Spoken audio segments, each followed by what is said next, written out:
It's not clear where you stand between those two issues. And what do you mean by us and you? And you do use the word you a lot.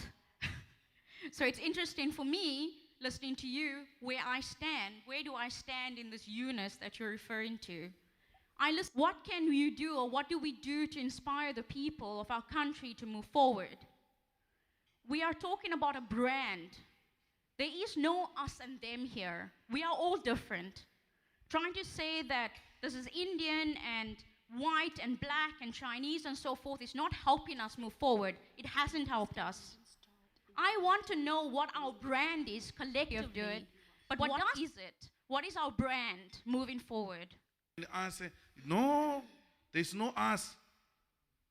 There's no us. We are fighting to have us.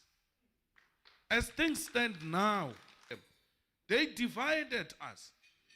They reserved jobs for you. They reserved the one that perpetuate apartheid. Economic apartheid we have is because you are in denial. No, there's... No, it's good. Emotions must be high because that's what truth does to people. It gets their emotions very high. Okay, thank you very much. Mr. Santo, you want to respond to that? And then we've got a question at the back, and then we've got a question here. Okay.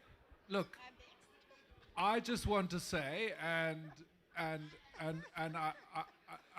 I really want to say this, that a function like this shows the good side of South Africa. We're at least talking to each other, and it's a start. So, you know, just get used to that idea. Thank you very much. Donovan, do you have a question at the back? Kaiches Atuwa Tama Kamske. It means, in my ancestral language, our struggle continues. Mr. Malema, you have no authority to talk about land ownership. The Khoisan is the only authentic voice that can talk about land.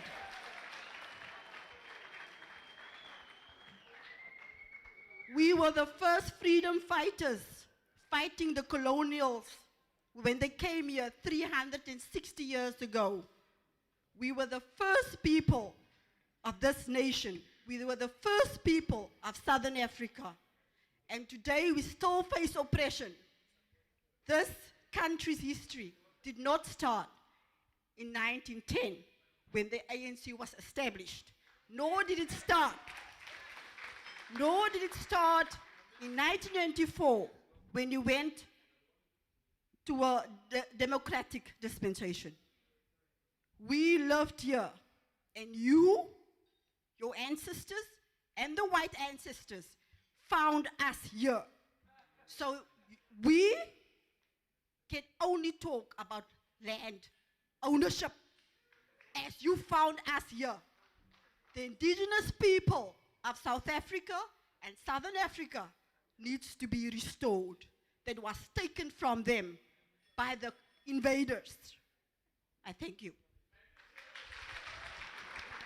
I'm not sure there was a question there. There was a statement. Would you like to answer? Well, I think that you are extremely missing a point.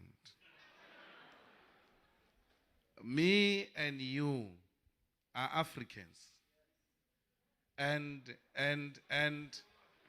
this land you are referring to and the whole of Africa was one thing until the colonialists came to divide us. So you must never see yourself as being something different from what I am. Otherwise, you are inviting self-isolation. We, the black African majority and the Khoisan, were one thing. And we are the only ones who can speak with authority about the Africa, the continent of African majority. So don't take away, I'm not from Europe. My ancestors are not from Europe.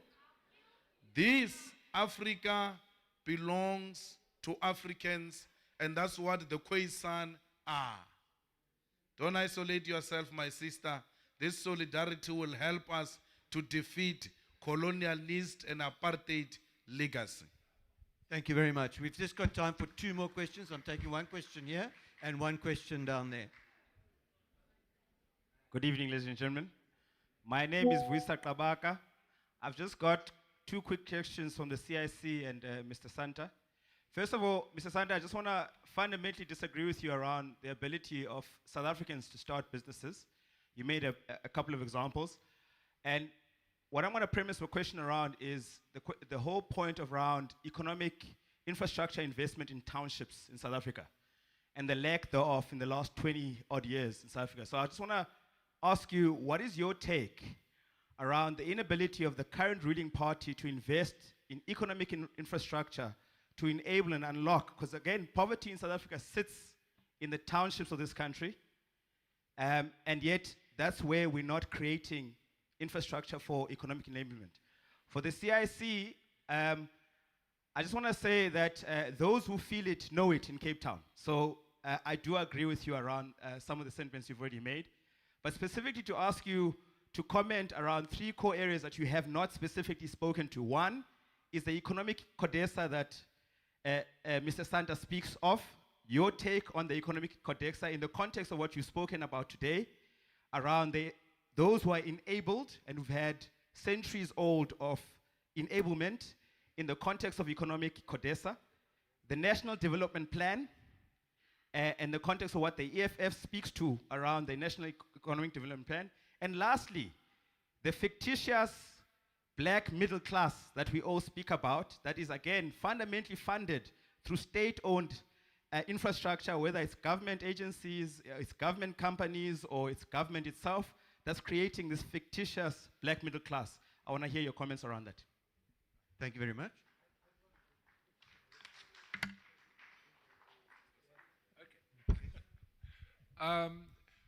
On the question of entrepreneurs in the township, I have to say that we haven't really started trying to integrate some of the, and I would say there are some brilliant entrepreneurs in the township, but they haven't made it because we have made no attempt to integrate the township economies into the mainstream economy in this country. And that's why Mr. Malem was right that I talk about economic apartheid that we still have in South Africa.